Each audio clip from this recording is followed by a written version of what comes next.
ভিডিওটি junior homeopathic চিকিৎসক বন্ধুদের দেখানোর জন্য এবং শেখানোর জন্য। 51 বছর বয়স্ক ভদ্রমহিলা গৃহবধূ, ওনাকে নিয়ে এই ভিডিওটি। She has been suffering from urticaria or hives যাকে বলা হয়, ওর নেটাল র্যাশ, এর অনেকগুলো নাম আছে। বাংলায় বলা হয় আমবাত, হিন্দিতে বলা হয় জলপিত্তি রোগ। আর্টিকেরিয়া, ইংরেজিতে বলা হয় আর্টিকেরিয়া বা হাইভস বা নেটাল র্যাশ, হিন্দিতে বলা হয় জলপিত্তি রোগ, আর বাংলায় বলা হয় আমবাত। আবার কীরকম নাম কে দিল কে জানে।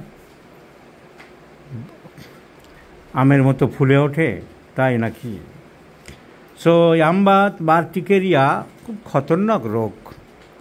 যার হয় সে বুঝতে পারে যে কি সাংঘাতিক রোগ, এটা মানুষের জীবন অতিষ্ঠ করে দেয়।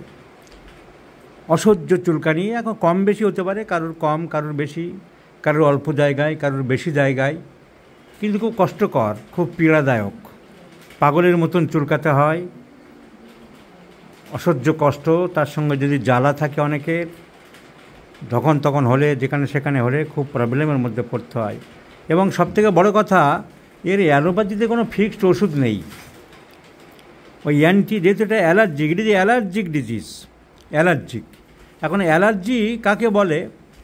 অ্যালার্জি আমি বারবারই বলেছি, অ্যালার্জি হচ্ছে একটা বডির ইমিউন সিস্টেমের সাথে কোনো ফরেন পার্টিকেলের যুদ্ধ বা লড়াই, অসম লড়াই, অ্যান্টাগনিস্টিক রিলেশান, একটা অ্যান্টিগনিস্টিক রিলেশান। এদিকে এসো, স্ট্যান্ড আপ। একে যদি চড় মারতে যায়, সঙ্গে সঙ্গে মনের অজান্তে হাত চলে আসবে থামানোর জন্যে। That is allergy. Antagonistic relation, একজন আরেকজনকে আক্রমণ করতে যাচ্ছে, আরেকজন প্রতিরোধ করতে যাচ্ছে। সো বাইরের যে কোনো ফরেন পার্টিকেল যখন শরীরকে আক্রান্ত করে, আক্রমণ করে, তখন শরীরের যে ইমিউন সিস্টেম বা ভাইটাল ফোর্স, যে রোগ প্রতিরোধ ক্ষমতা, তারা তাকে তাড়ানোর চেষ্টা করে। তার জন্য বলা হচ্ছে বহু রোগের সৃষ্টি হয়। যে রোগগুলো এই দারোয়ান বা রোগ তাড়ানোর জন্য সৈনিকের ভূমিকায় থাকার জন্যেই শরীরে রিয়াকশান হচ্ছে। অনেক সময় দেখা যায় না যে আততায়ী ঢুকে পড়েছে কোনো হোটেলে বা বাড়িতে, তাকে মারতে গেলে আরও 5টা নিরীহ লোক মারা পড়ছে, কারণ কোথায় লুকিয়ে আছে বুঝতে পারছে না। গেরিলা আক্রমণ করে বিভিন্ন কায়দায় তাকে ধরতে গিয়ে সেও গুলি ছুঁড়ছে, কিছু লোক মারা যায়, নিরীহ সৈনিকরা কিছু মারা পড়ে। তেমনি এরা যখন আক্রমণ করছে শরীরের ইমিউন সিস্টেমকে উঠে পড়ে লাগে এদেরকে তাড়ানোর জন্য। এই দুই লাগালাগির নামই হচ্ছে allergy. Interaction between the two phases, দুই বাহিনী, একটা শরীরের জীবনী শক্তি বা ইমিউনিটি পাওয়ার, আর একটা বাইরের। এখন শরীরের ভিতরে তো একটাই ব্যাপার, জীবনী শক্তি বা ইমিউনিটি, রোগ প্রতিরোধ করার ক্ষমতা। সেটা করে যেমন ডব্লিউবিসির মধ্যে থাকে লিম্ফোসাইটস, নিউট্রোফিল, এরা করে। কিন্তু বাইরের শত্রুকে, তাহলে আক্রমণকে প্রতিহত করার যে সৈনিক বা দারোয়ান, সে একমাত্র শরীরের মধ্যে ইমিউন সিস্টেম মেনলি করে লিম্ফোসাইটস, নিউট্রোফিল। নিউট্রোফিল ডাইরেক্ট জীবাণুকে আক্রমণ করে, আর বডির এই ইমিউনিটি তৈরি করে mainly by lymphocytes. You know the blood is divided in 2 parts, the cellular elements of the blood and the liquid portion of the blood. The liquid portion is known as plasma, and cellular elements is divided into 3 parts: WBC, RBC and platelets. The WBC again divides into 2 parts: granulocytes and agranulocytes, and the granulocytes again divide into 3 parts: neutrophil, eosinophil and basophil. And agranulocytes are divided into 2 parts. Name them. Lymphocytes and monocytes. এই লিম্ফোসাইটসের মধ্যে থাকে টি lymphocytes, যারা immune সিস্টেমকে প্রস্তুত করে রাখে।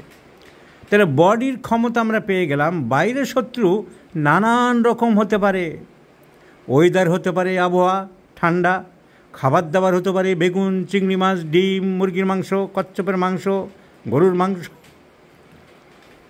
অনেক কিছু হতে পারে। বিফ মানে গরুর মাংস ইজ ভেরি অ্যালার্জিক। আমি বহু ক্ষেত্রে বহু মুসলিম রোগীদের কাছে শুনেছি যে গরুর মাংসর পর থেকে রোগটা হয়েছে স্কিনের। কচ্ছপের মাংস যারা অনেকে খায়, এখন আর পাওয়া যায় না। কাঁকড়া, ক্রাব, হোয়াট ইজ কল্ড চিংড়ি মাছ, প্রন, ইলিশ মাছ, hilsa fish, all are allergic. They produce allergic manifestations. তরকারি হতে পারে অনেক রকম।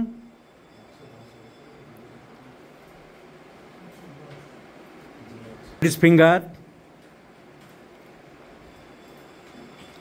কলিফ্লাওয়ার, বিনস, এসব হতে পারে। ফুল, ফ্লাওয়ার্স হতে পারে, নানা রকম ফুল থেকে হতে পারে।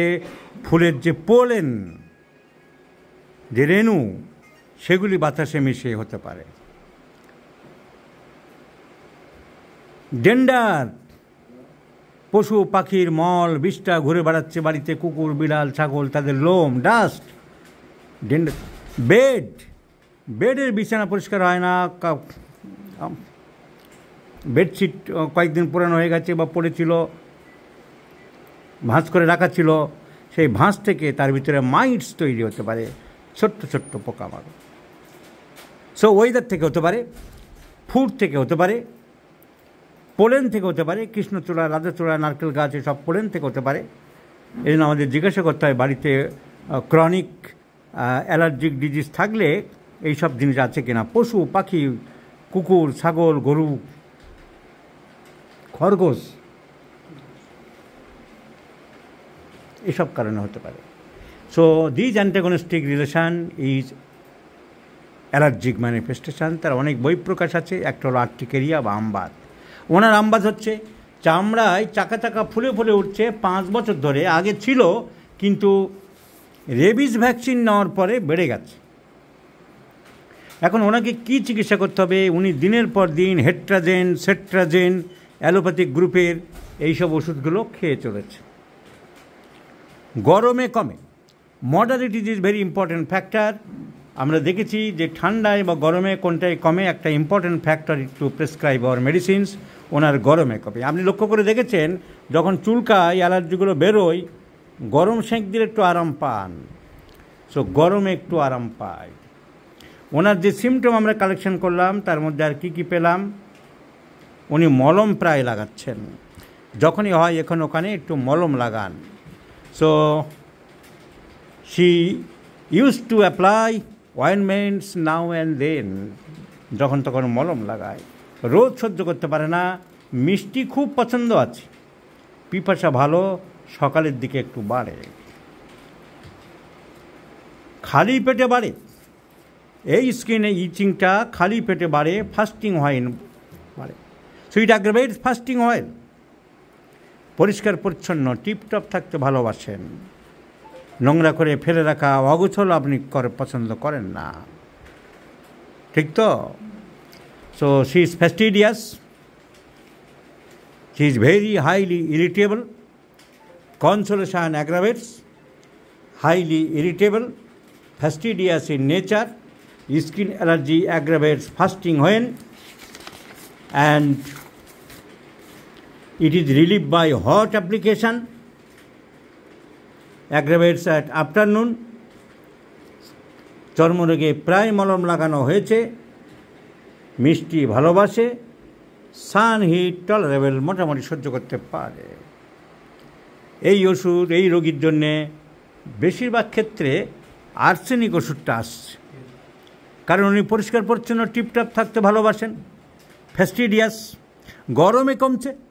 আর্সেনিকের যে কোনো জিনিস একমাত্র মাথা ব্যথা ছাড়া আর সব কমপ্লেন গরমে কমে। So arsenic also acts over the skin, স্কিনের উপরেও ভালো কাজ করে। তাহলে গরমে কমছে ফ্যাস্টিডিয়াস ভদ্রমহিলা। এছাড়া আর্সেনিকের আর তেমন কিছু পাওয়া যাচ্ছে না।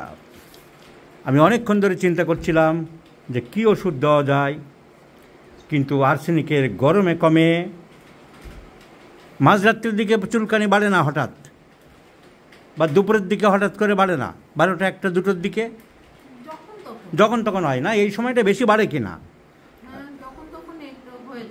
তো specially mid day and mid night aggravation আর্সেনিকের আছে কিনা দেখলাম, তা আমরা পেলাম না।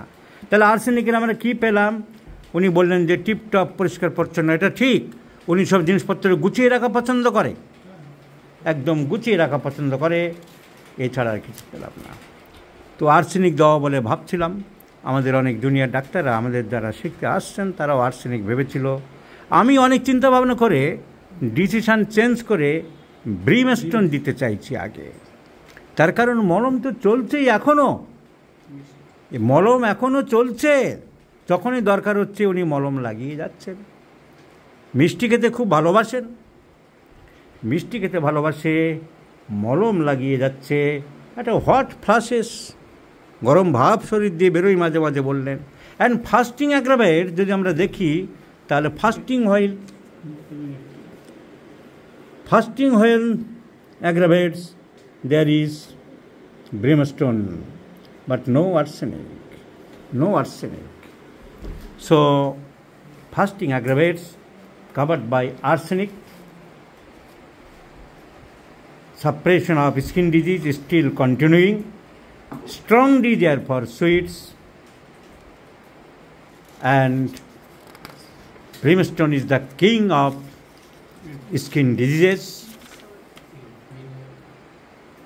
So